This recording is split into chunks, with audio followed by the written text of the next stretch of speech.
chamar as crianças aqui à frente, a irmã que vai descer com as crianças, para nós orarmos por eles. Todas as crianças até 8 anos só, ok? Pode vir aqui à frente. Pode trazer o Davi, que ele também vai descer. Quem que vai com você, irmã? Quem vai descer com você? Vamos precisar de mais uma pessoa, porque tem 2 crianças pequenas, né? Uma das meninas. Muito bem. Vamos orar pelas crianças, irmãos? Leve ela lá. Glória a Deus, glória a Jesus. Glória a Jesus. Vou pedir para a pastora Kênia fazer essa oração, abençoando as nossas crianças, que haja crescimento, nossas professoras, que o nosso povo possa crescer diante do Senhor. Boa noite, igreja, a paz do Senhor. Senhor Deus, nós te apresentamos, Senhor Deus, o Ministério Infantil, Glória Senhor a Deus. As professoras, Senhor Deus, e também as crianças, Pai querido, e te pedimos, Senhor, que o Senhor derrame a tua bênção, a tua unção, a tua graça e a tua misericórdia sobre este corpo, Pai querido, que esse ministério venha a ser frutífero, Senhor, que as irmãs, ó Deus, possam ministrar a tua palavra, Senhor, sobre o coração de cada criança, meu Pai, que eles, Senhor Deus, já são a igreja de hoje, Pai querido, os nossos futuros pastores, missionários, evangelistas, diaconisas, Senhor, estão aqui, Pai querido, e nós apresentamos desde já essas crianças, meu Pai, como membros do teu corpo, como trabalhadores da tua seara, meu Pai, em nome de Jesus, que elas cresçam, meu Deus, em sabedoria, santidade, estatura e graça diante de ti e dos homens, meu Pai, e nós te agradecemos pela disponibilidade das irmãs que têm se colocado à disposição do Senhor, meu Pai, que o Senhor venha abençoá-las, abençoar as suas famílias, em nome de Jesus, para a glória de Deus Pai, amém. Glória a Deus, amém. Deus abençoe, as crianças podem descer. Obrigado, irmã. Abre a sua Bíblia comigo em Mateus, capítulo 16. Mateus, capítulo 16.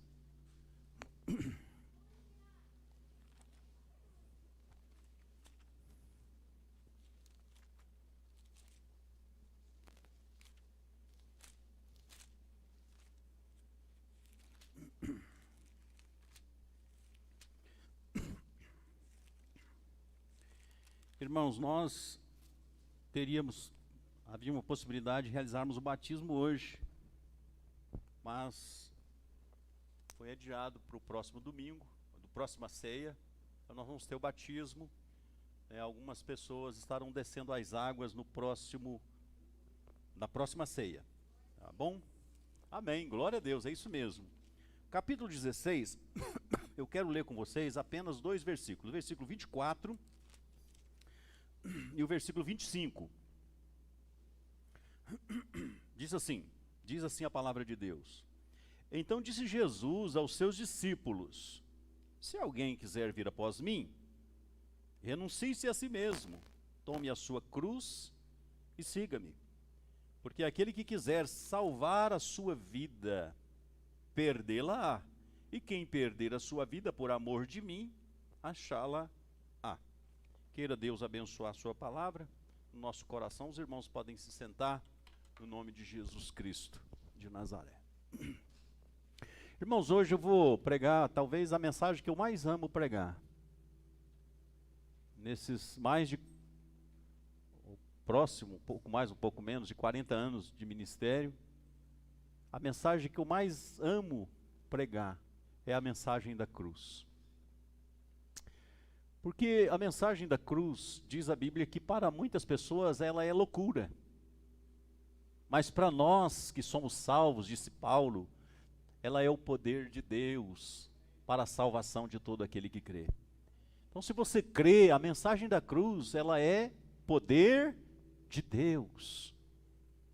Que coisa maravilhosa, irmãos, a gente ter consciência do que é a mensagem da cruz. Mas para aqueles que perecem é loucura, né? Nós estamos aqui hoje, por que nós estamos aqui? Porque a mensagem da cruz chegou ao nosso coração. E quando a mensagem da cruz chegou a nós, aconteceu algo. Nós fomos transformados pelo poder de Deus. A mensagem da cruz é o poder de Deus. Então o poder de Deus tem essa capacidade de transformar vidas, né? E essa mensagem, parte dela, eu já ministrei outras vezes aqui, sempre a gente dá uma pincelada em algumas coisas, a gente repete algumas coisas, né? Mas o Espírito Santo, ele vai falando ao nosso coração e trazendo uma renovação a cada manhã, né? E a primeira abordagem que eu quero fazer aqui sobre a mensagem da cruz, ou a primeira coisa que ela nos chama a atenção, queridos, é que a mensagem da cruz nos aponta um caminho que muitas pessoas não querem. Ela aponta o caminho da porta estreita, do caminho, do caminho estreito também, né? E para isso, ela vai dar uma orientação, que é a renúncia. Então Jesus, ele não aliviou para os discípulos em nenhum momento. Os discípulos, muitas das vezes, inquiriram Jesus a respeito de algumas coisas difíceis da caminhada. E aqui nesse texto, Jesus fala: olha, se alguém quiser vir após mim, a primeira coisa que ele vai ter que fazer é negar-se a si mesmo. A pergunta é: você está disposto a negar-se a si mesmo? Pastor, eu quero morar no céu, pastor, eu já entendi pela Bíblia Sagrada que é o melhor lugar, e sobre a eternidade você já aprendeu, e eu quero, pastor. E Jesus está dizendo aqui, que se você quiser ir para lá, se você quiser seguir o caminho dele, que chega a este lugar, a primeira coisa que você tem que fazer é renunciar-se a si mesmo. Se alguém quiser vir após mim, então renunciar à própria vida, à própria vontade, para fazer a vontade de Deus. Isso não é fácil não, irmãos. Deixa eu te falar uma coisa: evangelho é para forte. Evangelho é para gente que sabe para onde quer ir, né? Fazer a vontade de Deus e não fazer a própria vontade significa muitas das vezes trilhar por um caminho de dor. Se você pegar os grandes nomes da Bíblia, todos eles passaram por momentos que ninguém quer passar. É maravilhoso a gente exaltar, enaltecer o ministério de Moisés, mas se você pegar a sua trajetória, foi uma trajetória de muita dor, de muito sofrimento. De Daniel, o profeta Daniel, jogado na cova dos leões. Não é verdade? Então, assim, todos os que realmente tomaram uma postura lá no passado, ou também no momento em que Jesus chega, tiveram que renunciar às suas vidas. Quando o profeta Eliseu o profeta Elias encontra com o profeta Eliseu, algo acontece tão poderosamente na vida do profeta Eliseu, não foi assim algo trazido da parte do homem, é o próprio Espírito Santo. Ele mata os bois que puxava o arado, queima o arado, faz um churrasco com os bois, comemora o seu momento de partida. Ele renuncia. Sabe por que ele renuncia à sua empresa naquele momento? Porque ela seria para ele um atrativo. Ele sabia que o ministério profético não lhe permitia ficar num lugar, sabe? Então ele sabia, lhe é revelado, queridos, e ele toma essa decisão. Então eu sei que a mensagem da cruz também, para muitas pessoas, queridos, ela não é uma mensagem atrativa. Por quê? Porque ela não é uma mensagem que vem para massagear o ego da pessoa. Esse evangelho que está sendo pregado por aí, muitas das vezes, irmãos, não é evangelho. Evangelho que não tece a pessoa. Evangelho que, sabe, coloca a pessoa num patamar tão alto. Isso não é evangelho, irmãos. O evangelho de Cristo é algo sério. O próprio Jesus, ele mostra o caminho para nós praticando. Então nós vemos aí a questão da renúncia. O verso 25 diz: porque aquele que quiser salvar a sua vida, vai ter que perder. Ninguém quer perder, irmão. Nós vivemos num país que todo mundo quer ganhar. E às vezes a contabilidade do céu é diferente da nossa, a matemática do céu é diferente da nossa. Então ele diz: se você quiser, olha só o texto como ele é claro: aquele que quiser salvar a sua vida, perdê-la-á. Mas aquele que perder a sua vida por amor de mim, achá-la. Glória a Deus. Então, meus amados irmãos, muitas pessoas tapam os seus ouvidos para a mensagem do Evangelho de Jesus, porque ela é loucura para aqueles que perecem. Então, se você ainda está perecendo, ela é loucura para você. Agora, se você já é salvo, o Evangelho é poder de Deus. Glória a Jesus. É assim, irmão. Eu não sei se todos vocês têm esse mesmo sentimento, mas aquele dia que eu venho ao culto e que Deus usa um profeta, que Deus usa alguém na palavra, sabe, para me corrigir, para me disciplinar, para me colocar no lugar, sabe, muitas das vezes eu fico, sabe, ali, até envergonhado com aquela palavra. Irmão, eu fico feliz, porque a Bíblia diz que o pai que ama, ele açoita o seu filho.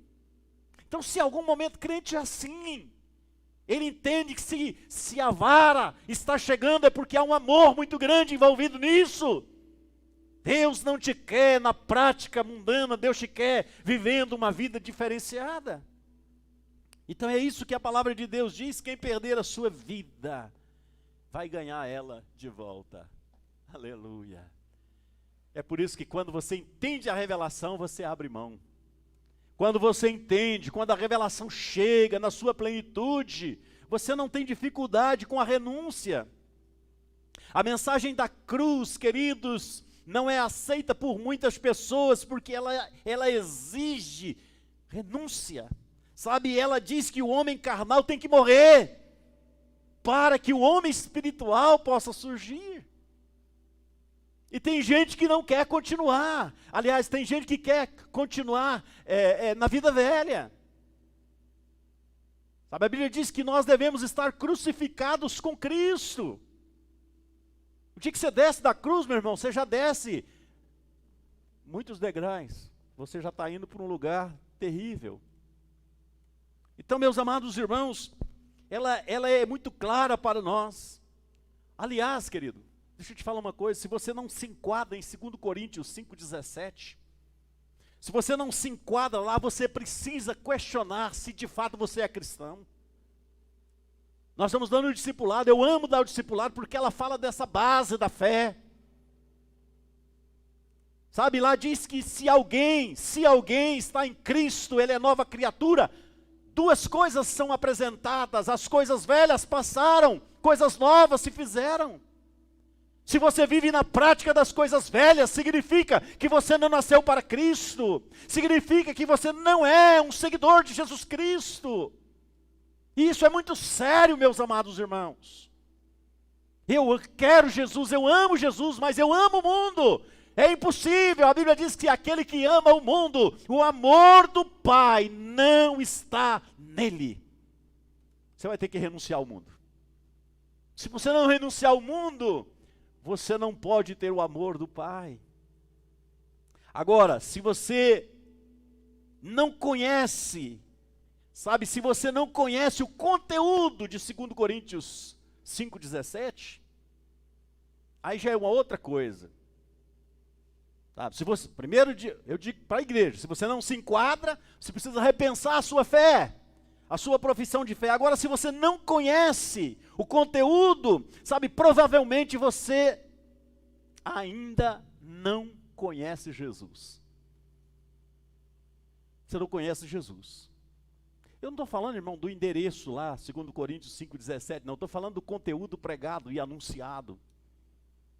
Sabe, a evidência de uma vida cristã, é isso que eu estou falando. Esse conteúdo que eu estou falando.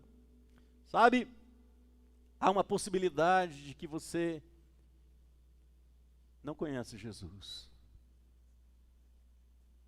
Nós estamos caminhando, queridos, para um tempo, para um momento, que nós temos que começar a nos questionar, sim.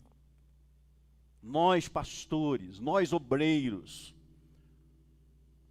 líderes, nós igreja de Cristo, nós precisamos nos questionar, queridos, se de fato a nossa fé, ela se enquadra nos princípios basilar, sabe, nos princípios basilar do Evangelho, ou se ela é uma fé, sabe, aleatória, alguma coisa assim, descomprometida.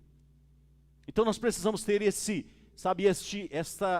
capacidade de estar a cada momento submetendo a essa rigorosa aferição que é a palavra de Deus. Sabe, a segunda mensagem da cruz, querido, ela nos revela que para entrar no céu, primeiro, você precisa renunciar. Depois ela revela que para você entrar no céu, você precisa nascer de novo. E eu vou te mostrar por quê. Pastor, mas eu já sou crente. Você precisa saber. Você precisa entender. Você precisa praticar. Você precisa compreender isso. Quando Nicodemos vai ter com Jesus, lá no capítulo 3 de João, ele chega com um perfil religioso, não de cristão, elogiando, tentando provocar o ego de Jesus. Rabone, olha, Deus é contigo. Porque ninguém pode fazer aquilo que o Senhor faz se Deus não for com ele. E Jesus olhou e falou assim: ô, para com isso, rapaz. Você é acostumado com isso lá na sinagoga, aqui não vai fluir, não. Eu tenho uma mensagem diferente para você, seu religioso. E olha só o que diz o versículo de número 5, Jesus olha para ele e diz: na verdade te digo que aquele que não nascer da água e do Espírito, não pode entrar no reino de Deus. Você entendeu? Ele era tão religioso que ele não entendeu. Sabe, queridos, mesmo que você queira, mesmo que você admire o que se fala da eternidade, do céu, mesmo que você queira, você não pode entrar no reino de Deus se você não nascer de novo. É o caminho. É o caminho. E a gente percebe que muitas das vezes isso traz alguns incômodos. Sabe? Traz alguns incômodos. Você não pode, se você não nascer de novo. Por quê? Por quê? 1 João 5,4 vai nos explicar um pouco. 1 João 5,4 diz assim: porque todo aquele que é nascido de Deus, primeira coisa, presta atenção, ele vence o mundo. Você quer vencer o mundo? Você vai vencer ele na prática de uma nova vida. Vence o mundo, está escrito aqui. Agora, quem não vence o mundo, vai ser engolido, sabe, por ele, e terá a cegueira do seu líder. Olha só, queridos, lá, 2 Coríntios 4,4, diz assim: o Deus desse século cegou o entendimento de muitos, para que não lhes resplandeça a luz do Evangelho. Se não resplandece, se você não entende, o Deus do século está trabalhando muito forte. Você precisa vir aqui à frente, você precisa orar, precisa de libertação mesmo, a gente precisa levar isso a sério. Tem gente nós temos que impor as mãos mesmo, e dizer, sabe, decretar a morte, sabe, a morte do velho homem, para vir o nascimento de uma nova vida. É uma luta muito grande. A Bíblia diz assim: porfiai. Sabe o que é porfiar, meu irmão? Porfiai por entrar pela porta estreita. Você tem que ser aguerrido, você tem que saber lutar. Não é assim de qualquer forma, não. 1 João 5,18, a palavra de Deus diz assim: sabemos que todo aquele que é nascido de Deus, ei, você vai entender, olha o aferimento aqui, coloca aí. Todo aquele que é nascido de Deus não vive no pecado. Começou a exclusão. A coisa começou a engrossar, o caldo começa a engrossar. Você vive no pecado? Vivo. Então a Bíblia está dizendo aqui que você não é nascido de Deus. Porque quem é nascido de Deus não vive no pecado. Mas o que de Deus é gerado, conserva-se a si mesmo. Ei, prepara aí, igreja, para você glorificar o nome de Jesus. O maligno não lhe toca. Oh, você não entendeu, querido? Se você é nascido de Deus, o maligno não lhe toca, nem tocar ele pode. Sabe aquele crente que chega e diz assim: pastor, é a desculpa mais esfarrapada, mas na verdade, acima de ser uma desculpa, ele está assinando um termo de, sabe, de pecado. Diz assim: o diabo me impediu. Sabe, até que eu queria, mas, pastor, o diabo... Meu irmão, quem que pode mais? Quem que pode mais? Diz a Bíblia aqui que nem tocar ele pode naqueles que nasceram de novo. Ele não pode tocar na minha vida, a não ser que, por permissão do Senhor. Ele tocou na vida de Jó, por permissão do Senhor, e o Senhor impôs algumas restrições. E Deus permitiu tocar, porque Deus queria contar uma história para o mundo. Qual é a história que Deus queria contar para o mundo? Ah, igreja, aos salvos, se eu tivesse o seu lugar, eu começaria a glorificar o nome de Jesus. Ele está dizendo: o Senhor cerca-o com uma sebe, uma cerca. E se Deus faz uma cerca, Deus não faz uma cerca qualquer. Você concorda comigo? O diabo não pode passar nem dali da cerca, ele não pode passar, muito menos tocar em você. E o diabo sabe disso, tanto é que ele próprio reivindica a vida de Jó e diz, e quando ele faz a sua acusação, ele diz: ele te serve por causa disso. O Senhor cercou ele, o Senhor protege ele, o Senhor abençoa ele, tudo que ele faz prospera. Está escrito lá: tudo que o justo fizer prosperará. Oh, glória!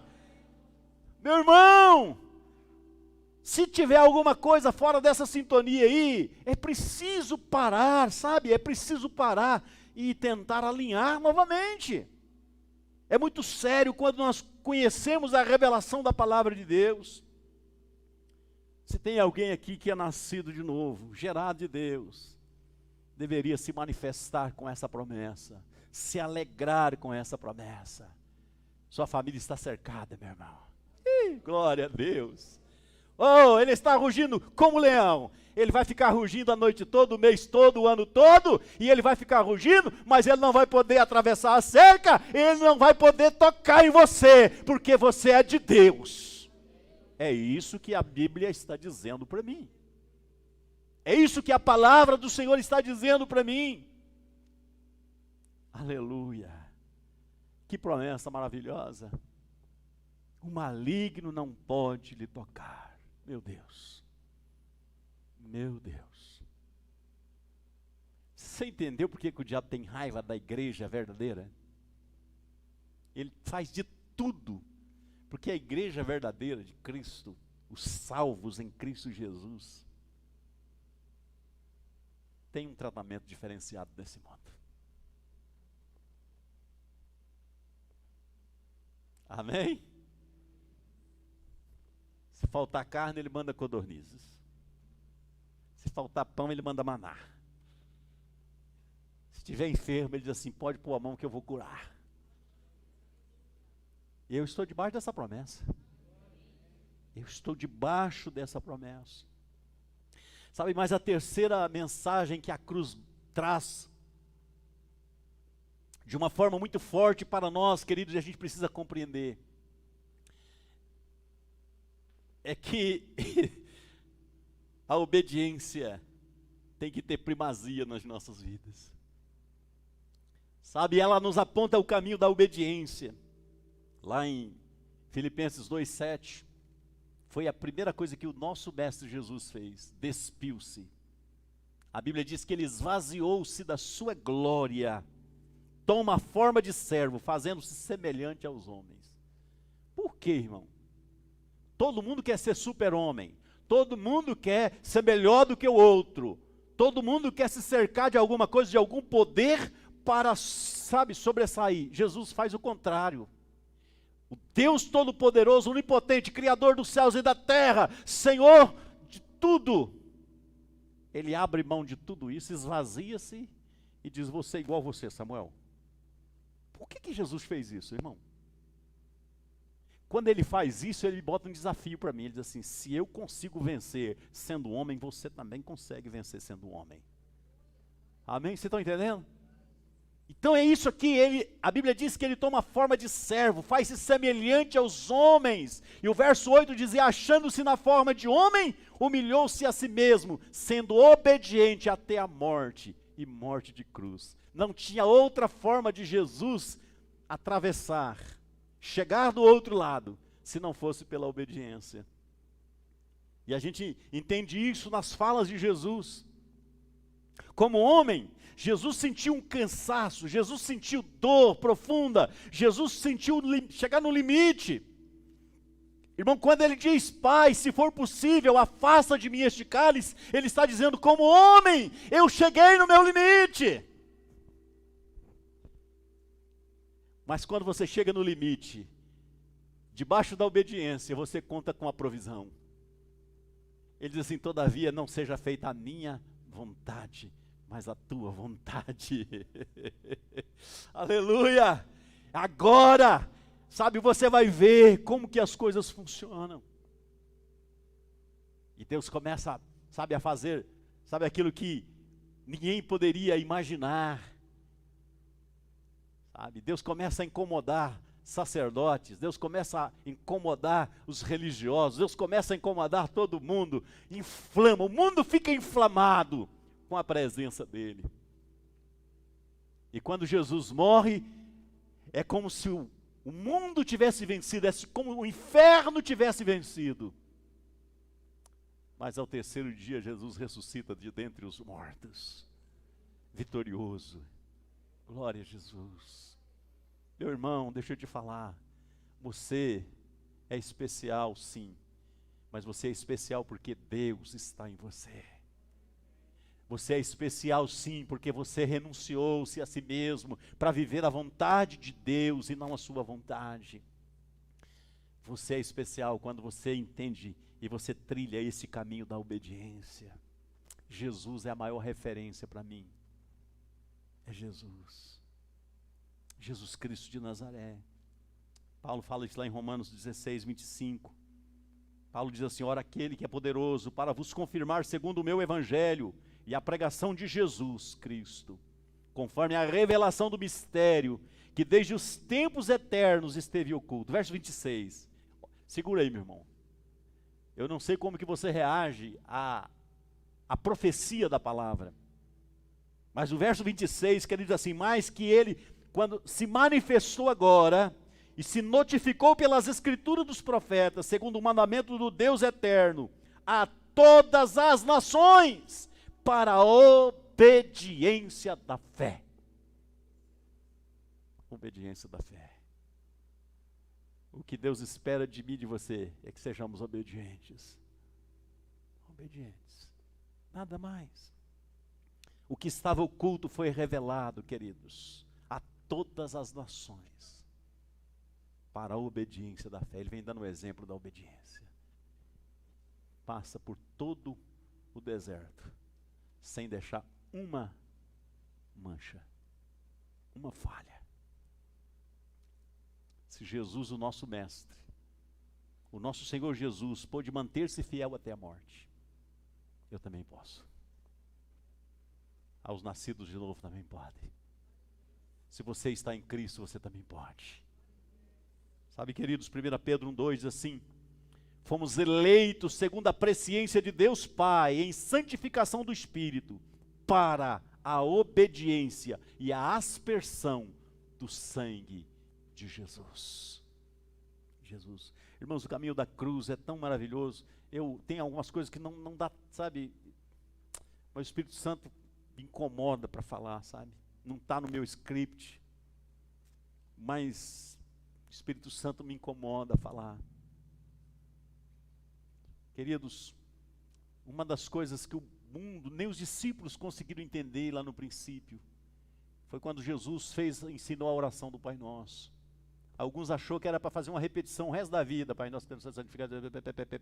Meu irmão, não é isso. Isso é reza. Jesus ensinou uma oração. Sabe, se você perceber o final, está escrito ação. Você tem que ter uma ação. O ciclo completo.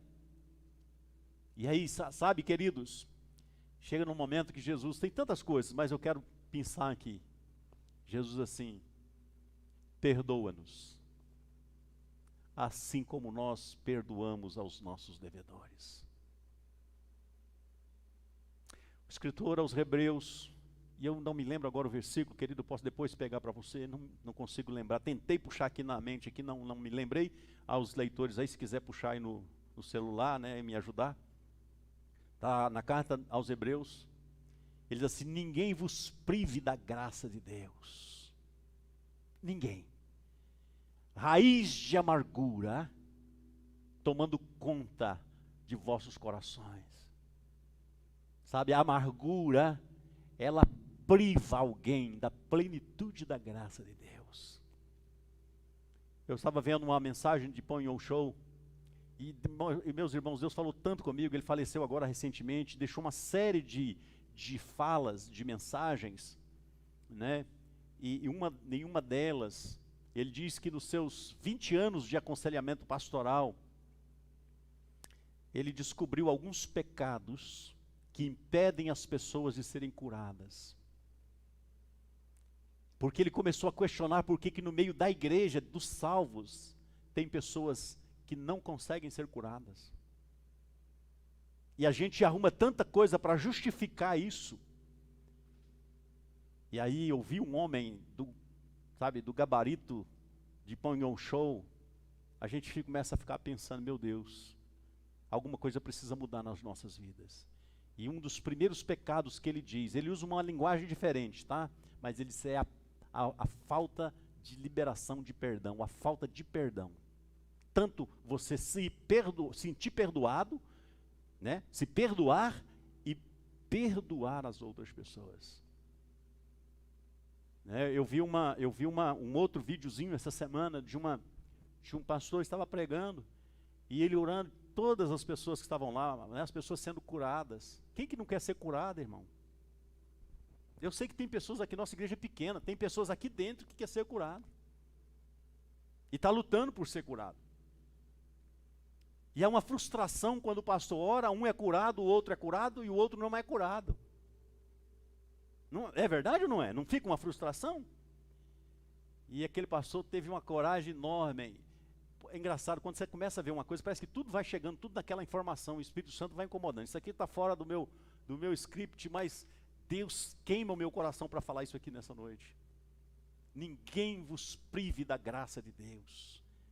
Sabe, a ira, a ausência de perdão, ela priva você da plenitude. É o único lugar que você vai encontrar. E aí, todo mundo sendo curado, ele perguntou para uma senhora, por que você não foi curada? Ela disse não. Aí ele trouxe ela para frente, ele tem coragem demais, trouxe ela para frente, falou para ela assim, só existe um motivo para você não ser curado, se você não liberar perdão de verdade. Vamos, você quer ser curada mesmo? Eu disse, eu quero, pastor, eu estou lutando aí para ser curada. Disse, então vamos fazer uma oração. Começou a orar, eu creio, aquilo que a Bíblia nos ensina. Ele perguntou para ela, tem alguém que te feriu? Tem alguém que te fez sofrer? E que faz até hoje, você lembra da pessoa e sente amargura? Lembra lá? Raiz de amargura. Olha lá.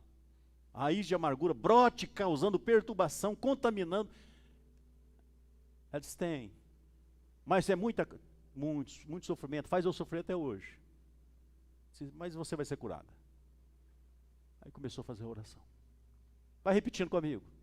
Ela foi repetindo. Senhor Jesus, chega nessa parte. Eu libero perdão à pessoa que me feriu e está me ferindo. Ela parou. E disse, pastor, pode trocar a palavra perdão por desculpa? Ele falou, não, tem que ser perdão. Não é desculpa, é perdão. Aí, a luta ficou. porque a mulher não conseguia liberar perdão. Ela começava, ela engasgava, irmão. Satanás sufocava ela não conseguia liberar perdão. E ela só foi curada depois, com muita luta, porque o pastor insistiu, ela liberou perdão. Liberou perdão. O John Show estava contando uma das suas palavras, né, relacionando aí esses textos, de uma mulher que chegou na igreja lá com uma doença terrível. E aí orava e a mulher não era curada, orava e a mulher não era curada. E ele pegou o Espírito Santo assim, olha a história, o histórico dessa mulher. Ela era divorciada. Divorciada. E aí, o pastor procurou saber e tal, disse, irmã, o Espírito Santo está me falando uma coisa aqui, você precisa se divorciar do seu marido. Ele disse, pastor, eu já sou divorciado há 10 anos. Ele disse, não, irmã, você só se separou dele. Mas você lembra dele todo dia e você o amaldiçoa todo dia. Aí ela disse, é porque ele me fez muito mal. Tirou tudo que eu tinha, eu era uma pessoa bem de vida, ele me tirou tudo que eu tinha. E eu quero que ele morra mesmo. Ele disse, irmã, então eu tenho uma notícia para você, você nunca vai ser curada. Você só será curada o dia que você tiver a capacidade de liberar perdão e abençoar o seu marido. Ele disse, impossível. Ele disse, então você pode ir embora, porque não adianta eu ficar aqui perdendo tempo com você. Agora, se você quiser, eu posso te ajudar a encontrar o caminho. E dizer-lhe que foi uma luta muito grande com aquela mulher. Chegou um momento que ela começou a chorar. Ela começou a chorar. Sabe, ele falou para ela, eu quero que você... irmão, não dá tempo de eu contar toda a história. Mas a hora que aquela mulher proferiu o perdão, em poucos dias ela estava totalmente curada. Ela estava condenada à morte, não tinha mais jeito, estava um quadro irreversível. Sabe, queridos, o caminho da cruz, a mensagem da cruz, nos aponta um caminho do perdão. Não é fácil perdoar, porque você não perdoa quem te faz o bem. Você vai perdoar aquela pessoa que só te fez mal.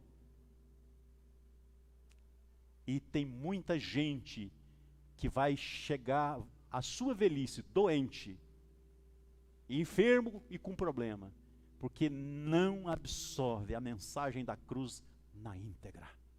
Liberar perdão.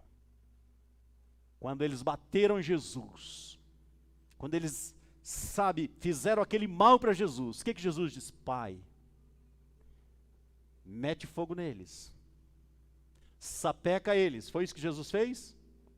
Diz, pai, perdoa, pai, eles não sabem o que eles fazem. Eles não sabem. Não é isso que Jesus fez? Aí você diz para mim, pastor, mas isso foi Jesus. Eu disse, não é. Eu posso te mostrar que não. Nós encontramos o primeiro diácono, o primeiro mártir da Bíblia, um diácono, apedrejado, Estevão, sendo apedrejado antes de morrer. Ele faz a mesma oração, diz, pai, não lhes impute seus pecados. Deixa isso para lá. Estevão estava tão linkado na glória, a Bíblia diz que ele estava vendo o céu aberto, Jesus assentado à destra do Pai, que ele não tinha lugar, espaço para mágoa no seu coração. Você entende isso? Queridos, outras coisas nós poderíamos estar falando aqui hoje, e eu queria, em nome de Jesus, que você compreendesse, não é isso que eu vim falar aqui hoje, mas o Espírito Santo me fala que algumas pessoas podem ser curadas aqui hoje, se quiserem. Mas você precisa absorver a mensagem da cruz na íntegra. A mensagem da cruz não pode ser recebida na parcial. Você não pode excluir algumas coisas da Bíblia Sagrada. Você precisa abraçar de fato aquilo que está escrito na Bíblia Sagrada, por mais que seja difícil aos seus olhos. Se você não tiver forças, o que você pode é dizer para o Espírito Santo, e ele vai dar a você a capacitação de absorver, e aplicar na sua vida aquilo que a mensagem da cruz está te dizendo. Amém, queridos? Amém?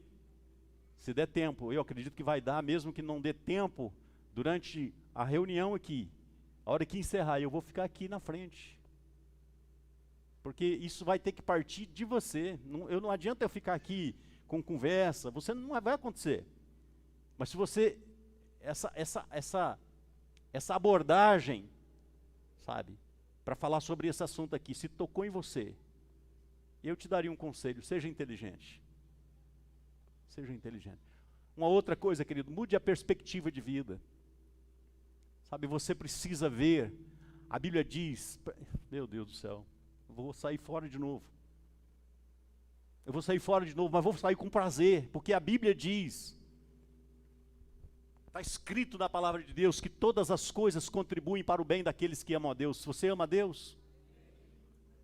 A Bíblia não diz que 99,9%, não. A Bíblia diz que todas as coisas contribuem para o bem daqueles que amam a Deus. Pastor, mas aquela perseguição lá vai contribuir para o seu crescimento espiritual.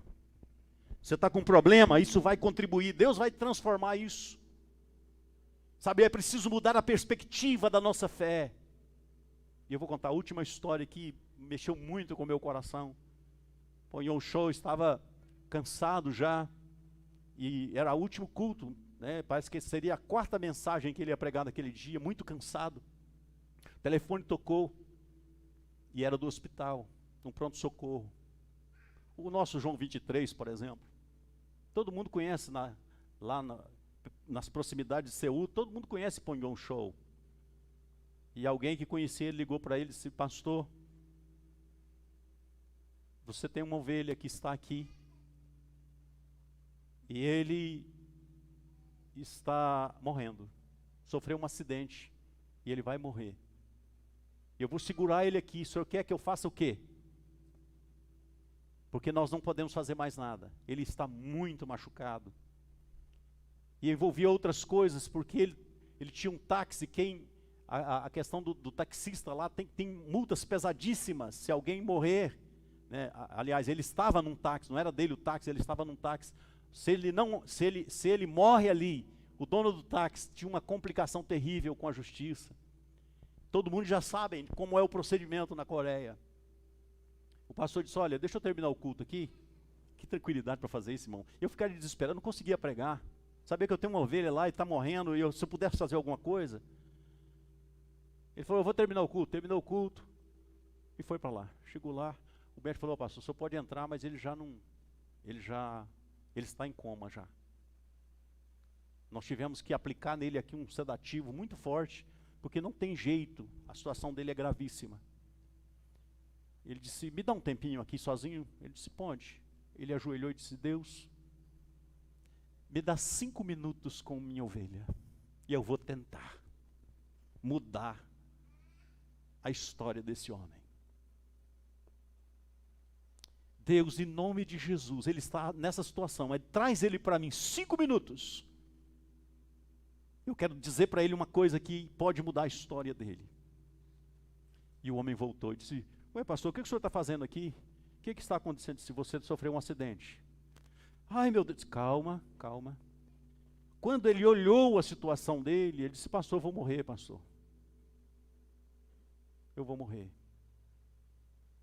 Fala com a minha família, que eu amo. E aquela coisa toda de quem está morrendo. Ele disse: deixa eu te falar uma coisa, você sabe que você vai morrer mesmo? Porque você está dizendo que você vai morrer, você tem que mudar a perspectiva da sua fé. Você precisa mudar a perspectiva. Posso te ajudar? Ele disse: pode. Ele disse: então fecha seus olhos. Fechou os olhos. E o pastor contou uma historinha para ele, de um rapaz de 25 anos de idade, que se casou, que tinha filhos maravilhosos, e foi contando a história, e foi contando a história. E a hora que terminou, aquele rapaz ficou animado ali ouvindo a história. Ele disse: esse rapaz é você. Você acha que você tem o direito de morrer, rapaz? Você nem sequer luta pela vida. Você não acredita que Deus pode mudar a sua história? Pois deixa eu te dizer uma coisa. Ele venceu a morte, Ele pode mudar a sua história. Você pode crer nisso? Disse: pastor, mas eu estou... Você vai morrer se você não mudar a perspectiva da sua visão das coisas de Deus. Porque nós avaliamos as coisas. Se a pessoa está com câncer, ela está com câncer, ela pega a estatística, ela diz assim: ah, morreu, morreu, morreu. E tem crente, irmãos, que é até usado pelo diabo. Me perdoe aí a franqueza. Eu conheço uma história de um irmão que foi visitar o outro, que estava com câncer. Na minha igreja, chegou lá o irmão com câncer. Aí o irmão todo feliz, falou assim, graças a Deus, nos últimos 2 dias eu tive uma melhora muito boa, eu estou bem, feliz, sorrindo. Ele falou assim, eu tenho um familiar também, ele melhorou, 2 dias antes de morrer. Isso é mensagem de se passar, meu irmão. Vai visitar um enfermo, chega lá, a pessoa, meu irmão, você já está, olha só a covardia de crentes. Irmão. A minha mãe também tinha câncer. Morreu. Não visita não, meu irmão. Se você não pode crer num Deus que tem a capacidade de mudar a história, não faça visita, fecha a sua boca. Não seja usado pelo diabo. Sabe, não seja usado pelo diabo. Voltando à história. Ele disse, eu quero orar por você. Mas você precisa acreditar que eu falei algo que... Ele disse, pastor, eu creio. Você sabe que algo aconteceu aqui. Os médicos entraram e começaram a zombar de Ponhou Show. Disse, rapaz, ele está morrendo. Ele está já evariando. Sabe aquela pessoa que tem aquelas para morrer? Só que aconteceu algo dentro do hospital. Ponhou Show diz que começou um calor, o ar-condicionado ligado no talo. Porque o hospital é frio. Eles deixam uma temperatura bem, não é verdade? Começou todo mundo a suar lá dentro, transpirar. E disse, olha, queimou o ar-condicionado, transpirou.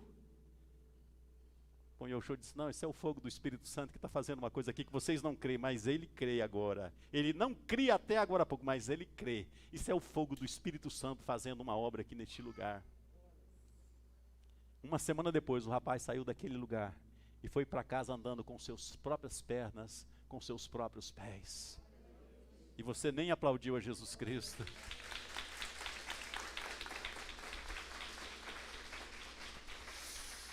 Mude a sua perspectiva a respeito da fé. Está difícil, pastor.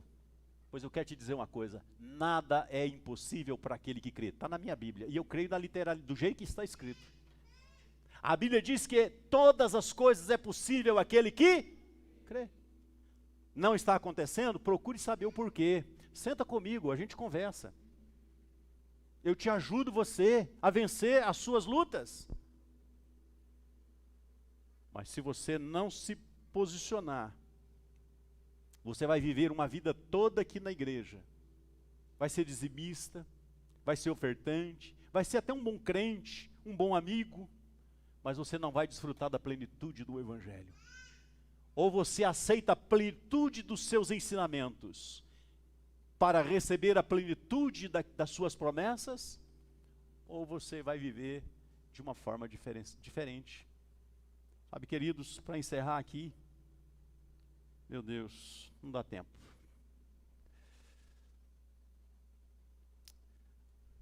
Não adianta a gente acreditar por um tempo e depois desistir. Sabe, a Bíblia fala que uma das características de um cristão, de um seguidor de Jesus Cristo, é que ele é resiliente, ele é perseverante na fé. Eu sei que é desafiador essa mensagem, mas a ideia é essa mesmo. A ideia é que você saia daqui e você faça algumas reflexões, algumas análises, sabe? Alguma introspecção, algumas críticas, a sua autocrítica. Tem que mudar, meu irmão, a história tem que mudar. Lucas 8,15, né? Todo mundo conhece a história do semeador. E quem lê a história do semeador desanima que ele se não terminar de ler, porque a primeira cai na beira da estrada, os passarinhos vêm e comem. O segundo cai no meio dos espinhos, o espinho sufoca. O terceiro, e aí vai. Eu vou parar de pregar, tudo que eu faço não dá certo. Só que, sabe, aquele que persevera até o fim, ele vai pegar a quarta parte, porque diz que esta quarta semeadura é aquela que caiu na boa terra. Olha só, queridos, aqui caiu na boa terra são os que, ouvindo a palavra, conservam um coração honesto, bom, dão frutos com perseverança. Sabe, queridos, se você desanimar no primeiro momento, é isso que o diabo quer. Você precisa acreditar. A semente, ela é semente, e você é um semeador. Não desanima.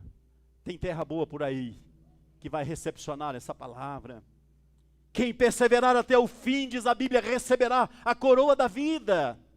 Romanos capítulo 2, verso 6, diz a palavra de Deus, que Ele recompensará a cada um, segundo as suas obras, a vida eterna aos que, com perseverança em fazer o bem, procuram glória, honra e incorrupção. E essa palavra final, aqui, ela me incomodou quando eu estava lendo, porque ela fala de coisas boas, só coisas boas. Mas quando ela traz para mim a palavra incorrupção, ela está dizendo o seguinte: eu posso desejar tudo isso que está lá em cima, mas se não for a base da incorrupção, eu não vou obter. Não adianta eu querer negociar a minha fé. Não adianta. Sabe, queridos, não adianta eu querer vender o papel de bom mocinho para vocês.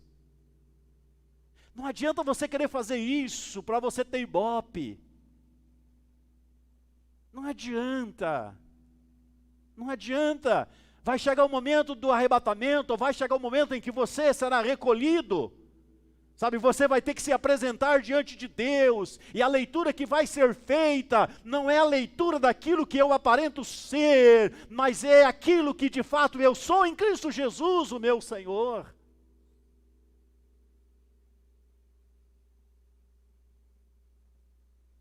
Abre o livro. Abre o livro.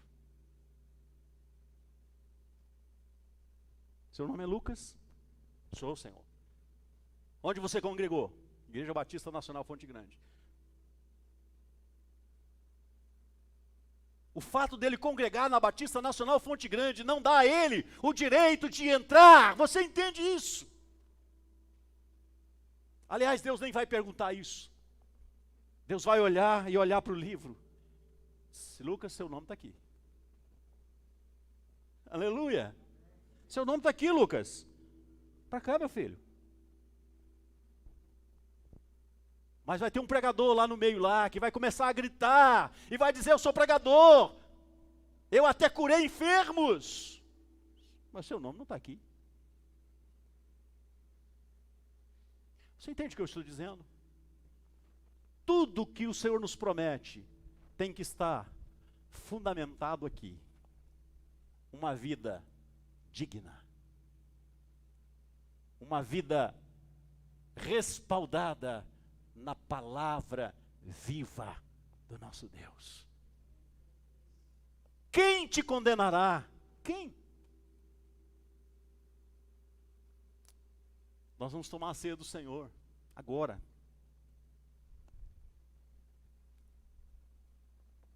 Existem igrejas que orientam e diz: você não pode tomar da ceia, você pode, você não pode. Quem nos acompanha há muito tempo, nós não fazemos isso. Porque o que a Bíblia diz em relação à ceia? A partir do momento que eu digo: Samuel, você não pode, eu estou julgando você. Então a Bíblia transfere essa responsabilidade para você. Ele diz assim: sonde cada um a si mesmo, examine-se cada um a si mesmo. E tem sido falado tanto aqui sobre isso. Ah, mas, meu irmão, tem alguma coisa que impede? Tem, conserta. Porque o fato de ter alguma coisa que impede você de participar da ceia, e você ir para casa sem tomar da ceia, não significa que você fez uma boa escolha. Pastor, eu não posso tomar da ceia. Por que você não pode, meu filho? Porque eu estou em pecado. Então você quer continuar no pecado. Quanto tempo levaria para Deus perdoar alguém, queridos? Quantos dias? Para o processo terminar e Deus declarar você limpo. Será que Deus precisa fazer um processo e a cada dia dar uma olhada e dizer: agora... Não. A partir do momento que houver uma confissão verdadeira, o seu pecado ele é perdoado. Sabe, queridos, e quando Deus perdoa o seu pecado, diz a Bíblia que Ele lança nas profundezas dos mares, não se lembra mais disso. Agora, o problema é a gente lembrar dele e querer trazer ele de volta. Você entende? Então a ceia, se quer aprender sobre a cruz, comece a falar sobre o que Jesus ensinou a respeito da comunhão. A respeito da comunhão. Esse momento, queridos, ele é maravilhoso. Porque ele nos chama à reflexão, a refletirmos um pouco sobre ser cristãos. Ser cristão.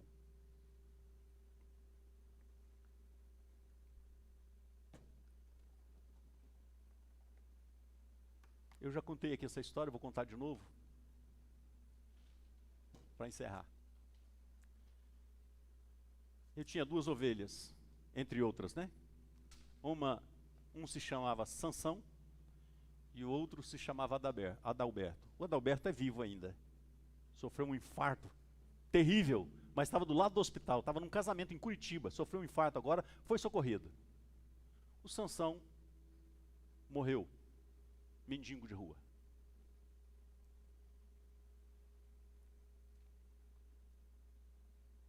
Mas na época eles eram membros da igreja e eram amigos.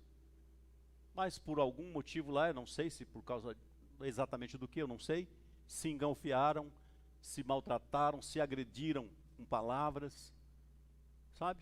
Aquelas coisas.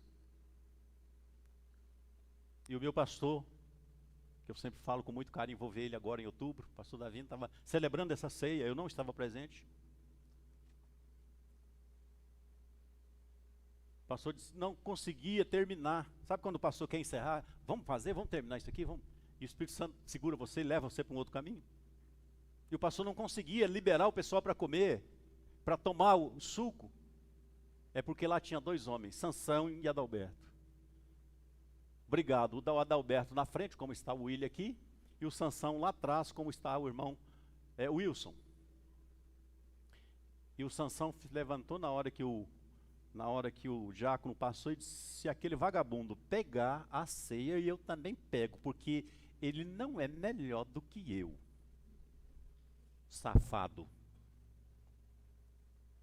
Esticou o pescoço e viu quando o Adalberto pegou o pão e o cálice.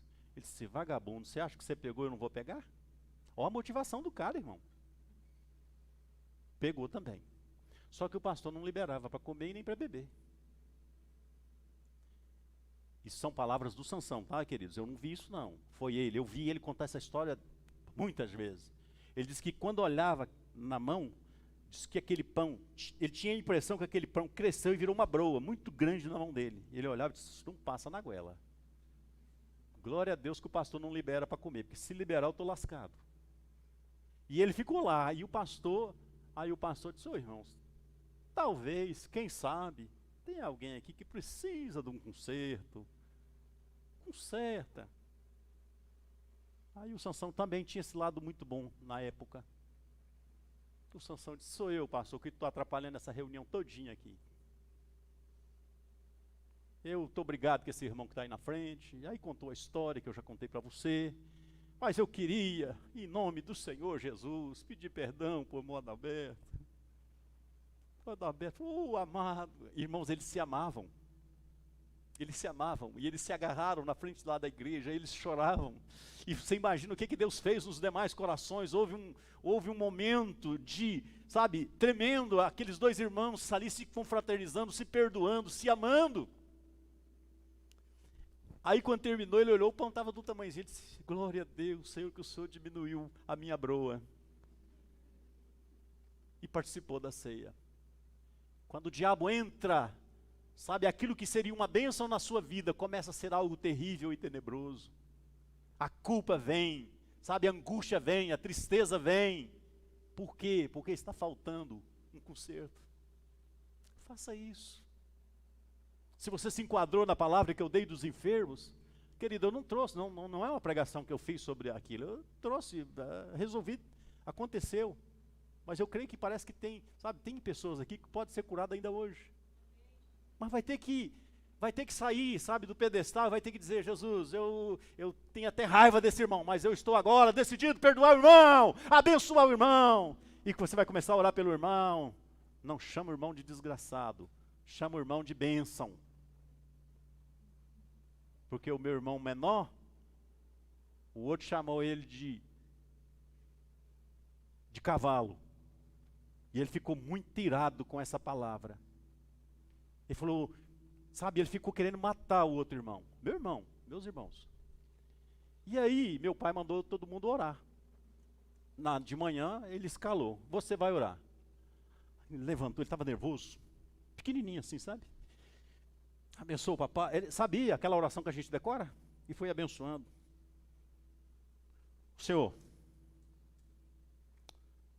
Não. Senhor, abençoa esse cavalo que me chamou de cavalinho. O cara tinha chamado ele de cavalinho, agora que eu lembrei.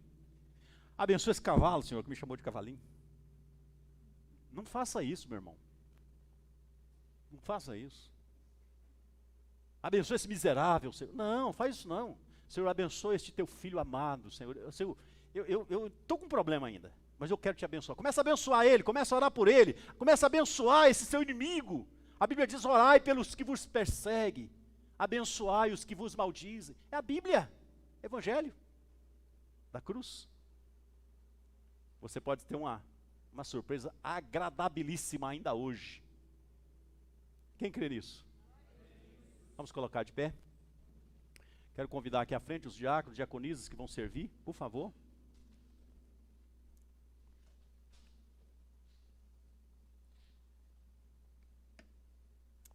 Os irmãos do louvor, tem algum louvor preparado?